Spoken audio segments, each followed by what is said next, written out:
If you asked me a year ago who the most important person in my life was, I wouldn't have hesitated. It was my sister, Emily. Emily was everything I wasn't. 3 years older with this natural poise that made everyone stop and pay attention. She had a way of walking into a room and instantly owning it, not with arrogance, but with that quiet confidence that made people lean in just to hear her speak. I, on the other hand, was awkward. Always a little too loud or a little too quiet. Always second-guessing what I said after I said it. I was the girl with anxiety spirals and chipped nail polish who cried during sad commercials and couldn't hold back my feelings if my life depended on it. But Emily, she was composed, elegant, the kind of girl who looked perfect even in a messy bun and pajama pants. She had a laugh that could light up a room and a sharp tongue when needed, though she usually saved that for people who deserved it. She protected me. She helped raise me. When I had my first panic attack at 14, Emily was the one who found me curled up in the bathroom and sat with me until I could breathe again. She didn't say calm down or you're being dramatic. She just held me and told me I wasn't broken. She was my best friend, my role model, my entire world. So I never imagined she'd be the one to break me. We grew up in a pretty standard suburban house. Our parents were loving but busy, always hustling to make ends meet. That left us, two sisters in a world of our own. Emily would braid my hair in the mornings, steal my clothes, but make it seem like a favor and help me lie to our parents when I snuck out for the first time. We had our fights, of course, screaming matches over borrowed makeup or whose turn it was to do the dishes. But under all that, there was love. So much love. Or at least, that's what I believed. I met Alex during my final semester in college. It was one of those frozen moments you think only happen in rom-coms. We both reached for the same almond milk in the grocery store. I muttered an apology, smiled, and made a dumb joke about fate and dairy alternatives. I laughed even though it wasn't funny.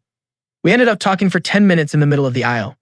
He had this calm energy about him, like nothing could really shake him. A warm voice, kind eyes. I gave him my number before I even realized what I was doing. Our first date was coffee, then tacos. Then we spent an entire Sunday wandering around a bookstore and splitting a milkshake like we were in some cheesy Netflix series. I kept waiting for something to go wrong, for the red flags to show, but they didn't. Alex was attentive. He remembered little things like the way I hated olives or how I always carried peppermint gum. He asked about my dreams, my fears, my favorite childhood books. He texted me good morning every single day without fail. After a few months, he started coming over to family dinners. My parents liked him instantly. He was charming in that easy, non-threatening way that made dads feel comfortable and moms feel flattered. And Emily, she welcomed him. At first. She made jokes about how too good he seemed, teased me about the goofy way I looked at him. She started calling him brother-in-law just to mess with me. It was harmless, funny, even. But then little things started to shift. Emily began wearing more makeup to dinner. She'd accidentally brush against him when walking by. Her jokes turned more flirtatious, the kind that made my stomach twist, though I couldn't explain why.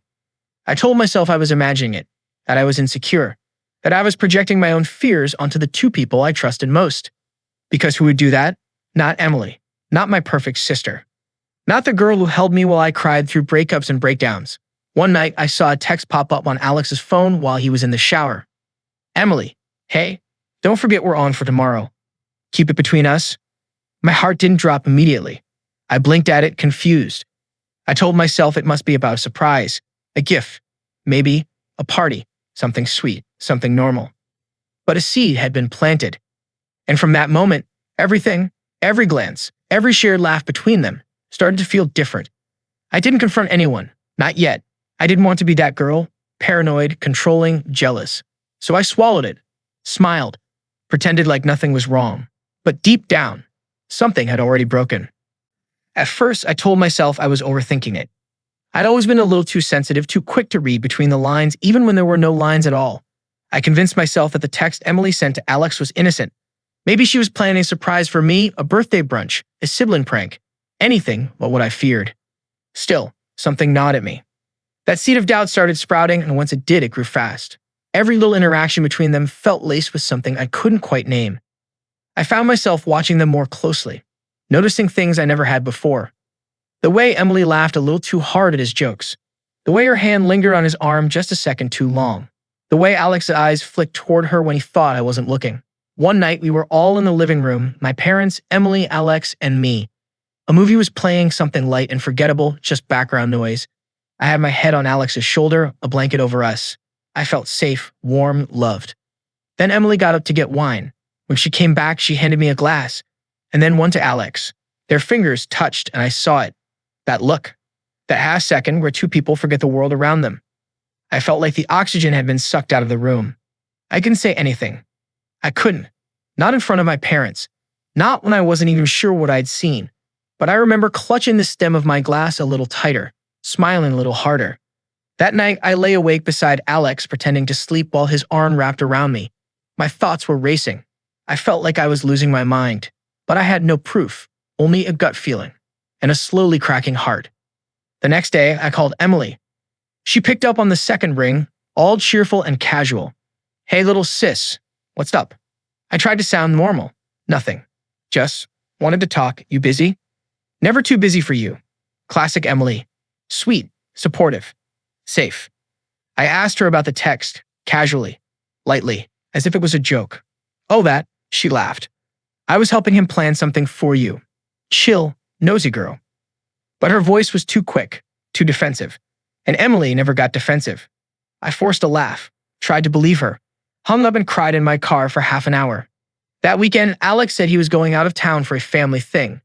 He didn't invite me. He didn't ask if I wanted to come. Just said it was going to be boring, lots of relatives I didn't know, nothing special. Something about the way he said it felt rehearsed. That night, I couldn't sleep. I stared at his Instagram, checking stories, wondering if I was just being crazy. Nothing suspicious. Nothing posted. Radio silence. Until Sunday morning. Emily posted a photo to her story. A beautiful lake, sun glinting off the water, a picnic blanket spread out, and 2 champagne glasses. No people, just the setup. But the reflection in one of the glasses showed a man's arm. And the watch on that arm, Alex's. I zoomed in 3 times just to be sure. My stomach flipped. Still, no confirmation. Just clues, shadows, ghosts of what might be real. I replied to her story with a simple, "Nice view. Who's the lucky guy?" She left it on scene. The next day, I went to her apartment. No warning. No texts. She opened the door in leggings and a hoodie like she hadn't just been out having a romantic lakeside day with my boyfriend. "Hey, what's going on?" She smiled, stepping aside to let me in. Her apartment smelled like roses and sandalwood. Too perfect. There was a plate in the sink, 2 wine glasses drying on the counter. I stared at them longer than I should have. She noticed. "Had a friend over yesterday," she said too quickly. "Jasmine. You remember her, right?" I nodded. "Sure. Jasmine moved to Portland a year ago." I sat on her couch. "We need to talk." Her smile faltered. "I feel like something's going on," I said carefully. "Between you and Alex." Her eyes widened. "What, Melissa, are you serious?" I felt a knot in my chest tighten.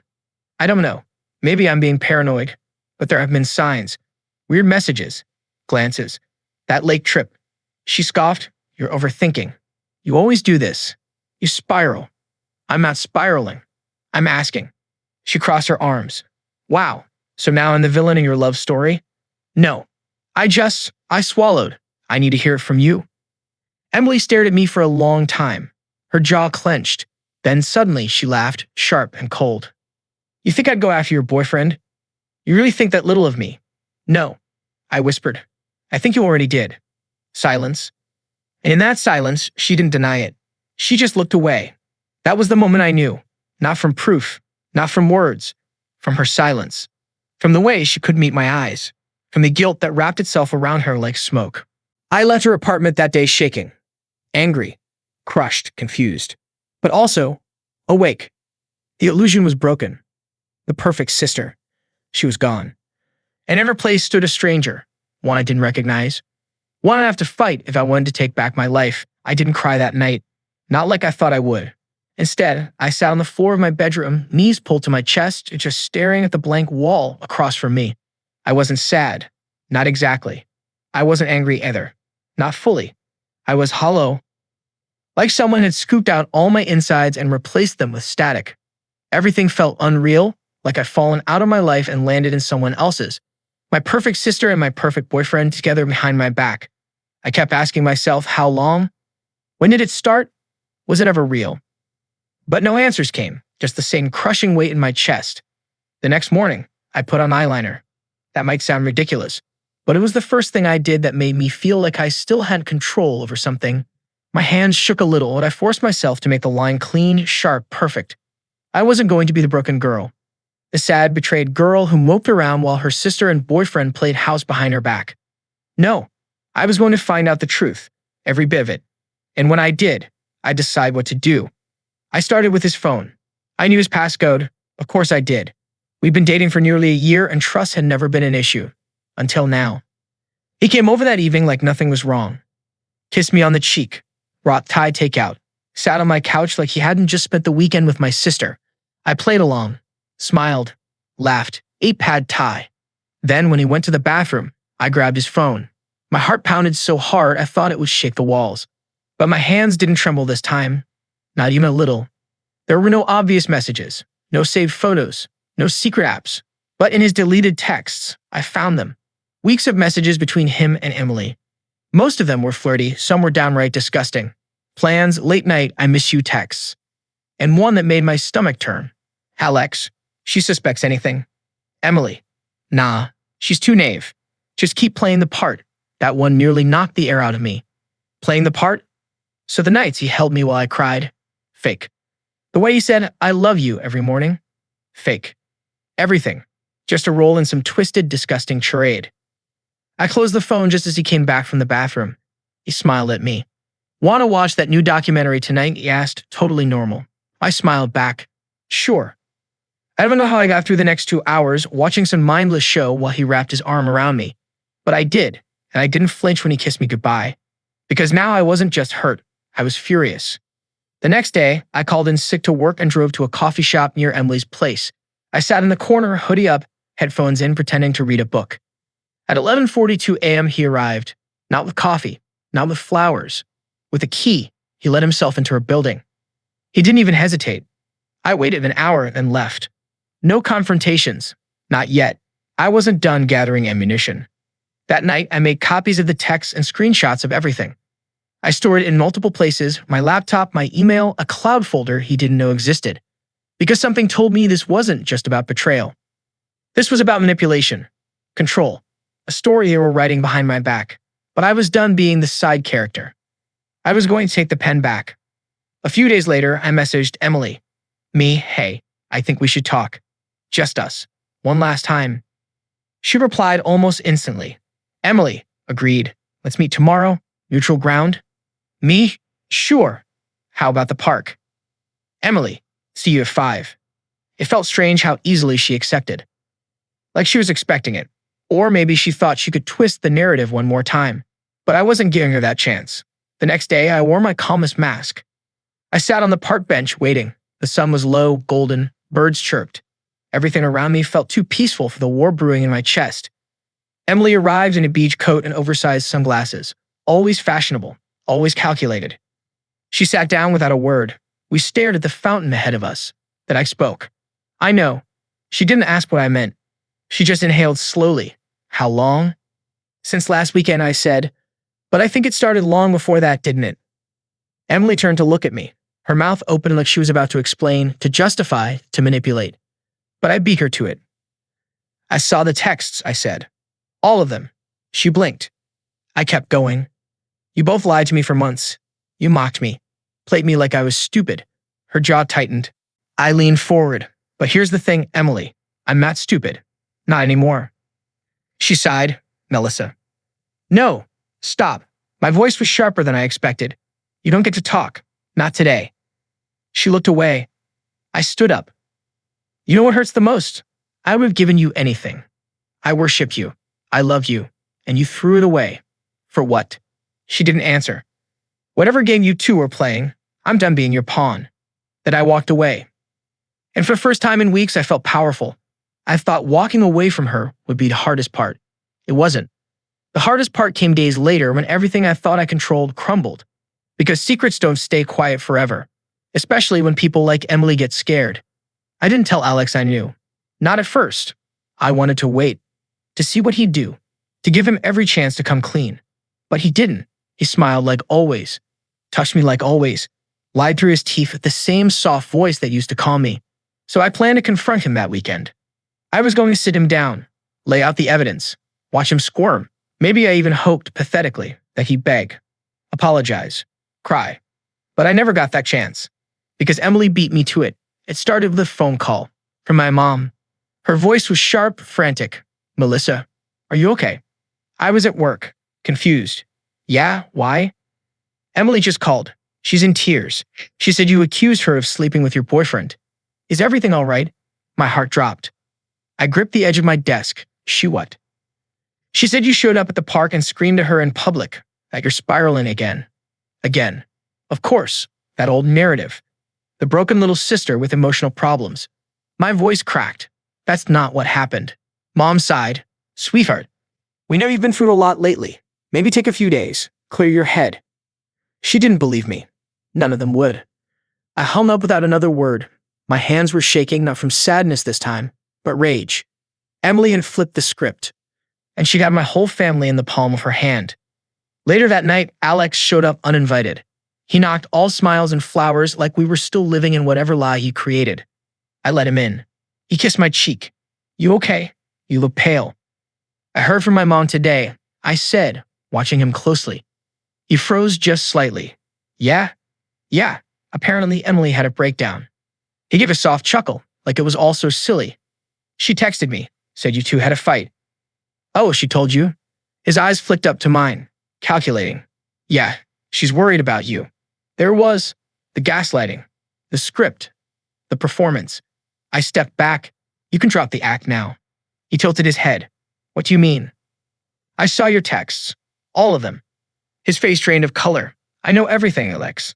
The lies, the weekends, the way you two talked about me like I was some clueless pet. He opened his mouth, but nothing came out.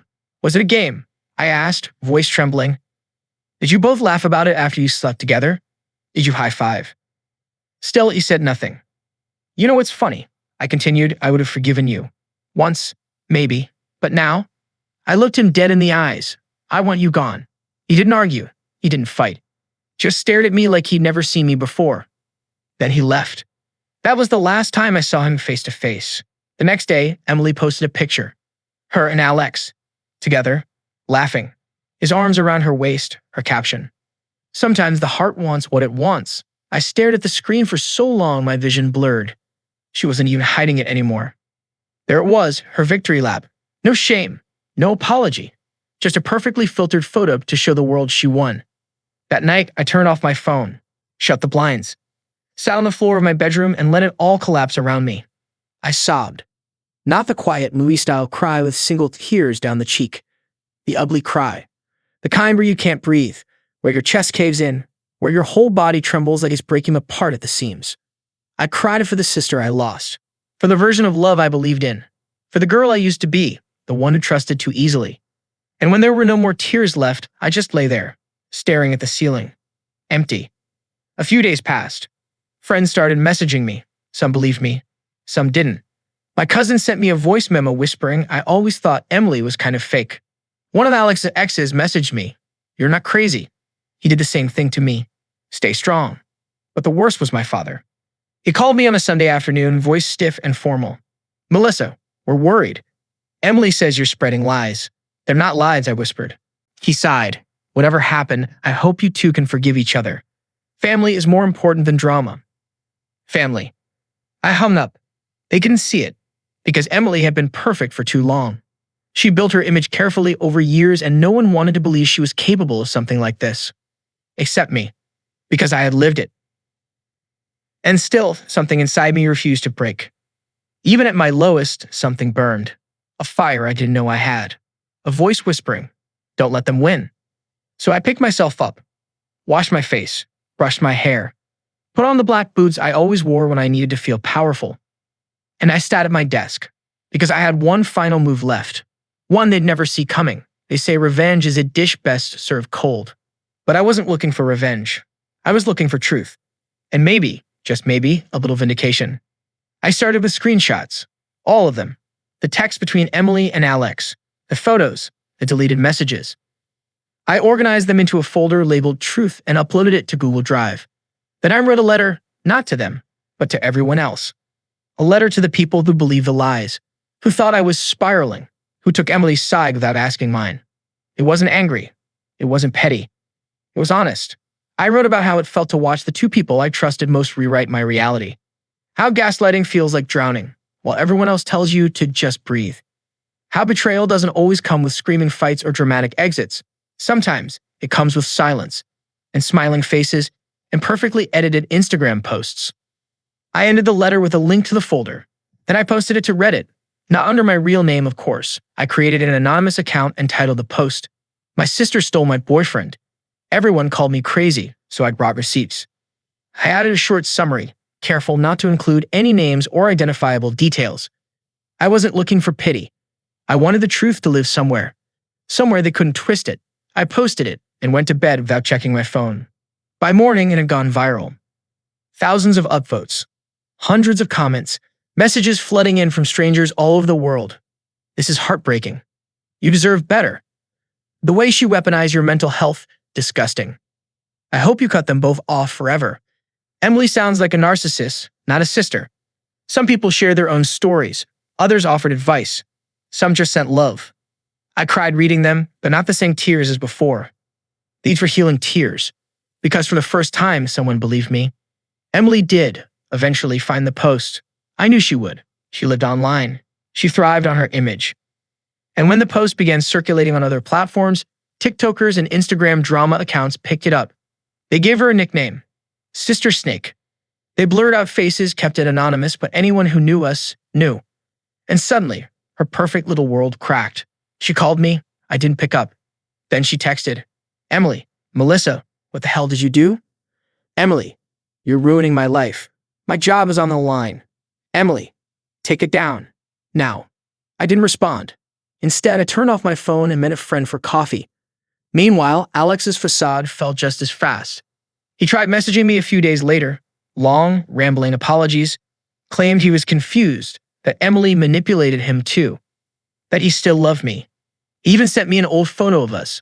One where I was laughing with my head thrown back, arms wrapped around him. I didn't respond to that either.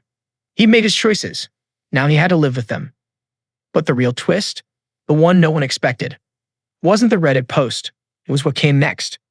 A week after it blew up, I got an email from a journalist. She worked for a women's magazine, one of those national ones that told survivor stories and deep personal essays. She'd seen the post. She wanted to interview me. At first, I hesitated. I wasn't trying to make a career out of my trauma. I didn't want to be that girl whose sister stole her boyfriend. But the journalist wasn't interested in the drama. She was interested in the recovery, in the healing, and how I took my story back and found my voice. So I said yes. I wrote a piece. I told my story, stripped of names and details, but raw and true. It was published a month later under the headline, "They called me crazy," but I was just the first to see the truth.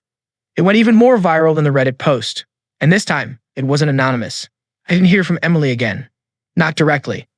But through mutual friends, I learned she'd taken time off work, that she was trying to rebuild, that people were treating her differently. She told everyone I was cruel. But the truth was already out there, and truth, once released, has a way of sticking. One day, I got a handwritten letter in the mail. No return address. It was from Alex. He poured his heart out, or at least tried to. Told me he was broken, that he missed me, that he hoped we could talk as friends. He ended it with, "You were always the real one. I see that now." I ripped it in half and threw it away. Because here's the real twist. After everything, I didn't want revenge. I didn't want to destroy them. I just wanted peace. And I finally had it. People talk about closure like it's a destination. Like it's something you reach after a certain number of tears, therapy sessions, or inspirational quotes. As if one day you just wake up healed. But healing isn't linear.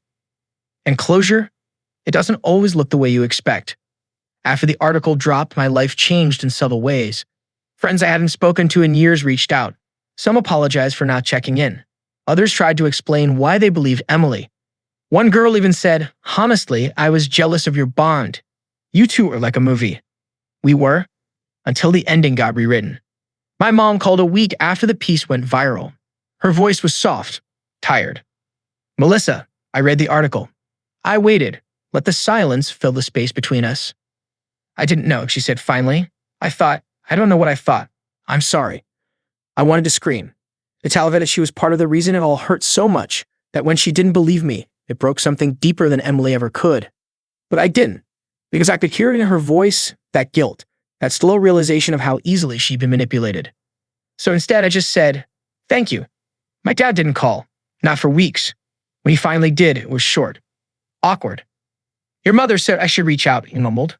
I don't really understand all this online stuff, but I hope you're okay. That was the entire call. It used to make me cry, his inability to say anything real, his discomfort with emotion. But now, I just shrugged. You learn to stop bleeding for people who never offered you a bandage. Emily never apologized. Not once. Not even when the world turned against her. Not when she lost followers, friends, and the perfect image she worked so hard to build. But one night, months later, I saw her at a cafe. She was sitting alone in the corner, face pale, hair tied back in a messy bun. Nothing like the polished, radiant Emily the world knew. For a second, I froze. Then she looked up and saw me. Our eyes met. She didn't smile. She didn't wave. She just stared. And in that moment, I saw something that hit me harder than any apology ever could. Regret. Not just for being caught, but for losing me. We were never going to be sisters again.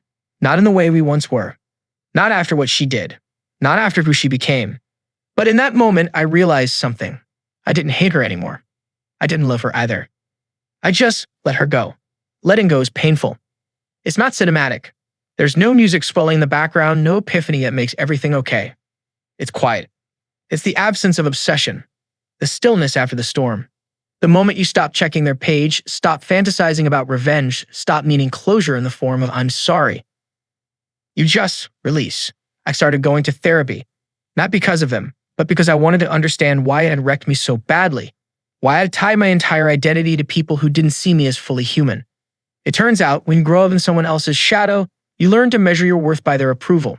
And when that shadow turns on you, it feels like the sun is gone. But the truth is, I had my own light. I just hadn't been allowed to shine. I changed jobs, moved apartments, cut my hair, started journaling. Not because I needed a fresh start, but because I was tired of carrying pieces of a past that no longer served me. I built new friendships, real ones, with people who didn't compare me to my sister, who didn't measure my emotions against someone else's comfort. I even went on a few dates, nothing serious, just coffee and laughter and the gentle reminder that there was still life ahead. And slowly, I became someone new. Not colder, not harder, just wiser. More me. There's one thing people always ask when they hear the story. If she apologized, would you forgive her? And the answer? I don't know. Maybe. But forgiveness, to me, isn't about absolution. It's about freedom, and I already gave that to myself. Emily and Alex still exist somewhere in the world, maybe still together, maybe not. But they don't live in me anymore. They don't haunt my thoughts or steal my sleep or rewrite my memories. They're chapters I've read, pages I've turned, lessons I've learned. So no, closure wasn't pretty. It wasn't dramatic, or cinematic, or satisfying in the ways I'd imagined. But it was mine. And that's more than enough. When I look back now, it doesn't feel like one big betrayal. It feels like 1,000 paper cuts I didn't notice until I was bleeding all over the floor. A glance too long, a laugh too sharp, a text message that didn't sit right. It all added up. And by the time I finally opened my eyes and already taken root deep inside me, the truth. Emily didn't just take my boyfriend. She took trust. She took the image of sisters forever that I held onto like a lifeline. She took my peace, my voice, my ability to walk into a room and not wonder if people were laughing behind my back. But most of all, she took me. For a while. Because when someone so close to you betrays you, they don't just hurt you, they redefine you. They make you question your worth, your memories, your sanity. I remember lying awake some nights wondering if I had done something to deserve it. Was I too needy? Too trusting? Did I make it easy for them to walk over me? But that kind of thinking is just another trick. Another lie you swallow so you don't have to accept the worst truth of all. That some people hurt you because they can. Because they want to. Because your pain feeds something broken in them. The healing didn't come all at once. It came in fragments. In the way I started talking to myself kinder. In the way I stopped rereading their messages at 2 a.m.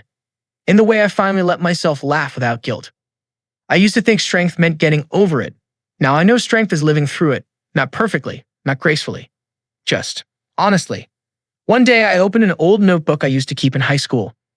Inside was a list titled, Things I Love About Emily. It was sweet, silly, the kind of list you make when you adore someone so much it spills out of you. She makes me laugh when I want to cry. She always lets me borrow her clothes. She never lets me sit alone at lunch. She believes in me more than I believe in myself. I read that last one 3 times. Then I closed the notebook because maybe that version of her existed once, and maybe that version of me did too. But we're not those girls anymore. Letting go of someone you love isn't an act of weakness. It's an act of self-respect. You don't need to hate them. You don't need to destroy them. You just need to love yourself more than you love the fantasy of who they used to be. I don't think Emily ever truly loved Alex. I think she loved winning. Being the one on top. Being the one everyone adored, even if it meant stepping on me to get there. But here's what she didn't understand. You can take someone's boyfriend. You can steal their spotlight. You can smear their name and twist their story. But you can't take what's inside them, not if they decide to keep it. And I decided to keep mine. I still get messages about the story sometimes. Strangers telling me they found courage in my words, that they left toxic relationships, cut off toxic siblings, spoke up for themselves. And that means more to me than any apology ever could. Because what started as a heartbreak became a lifeline, not just for me, but for every girl who was told she was too emotional, too sensitive, too dramatic. I am all of those things. And they're not flaws. They're fire. So here I am now, not the girl I used to be, not the version they created, but someone stronger, more honest, more real. They took everything from me. But in the end, I took myself back, and I'm never giving her away again.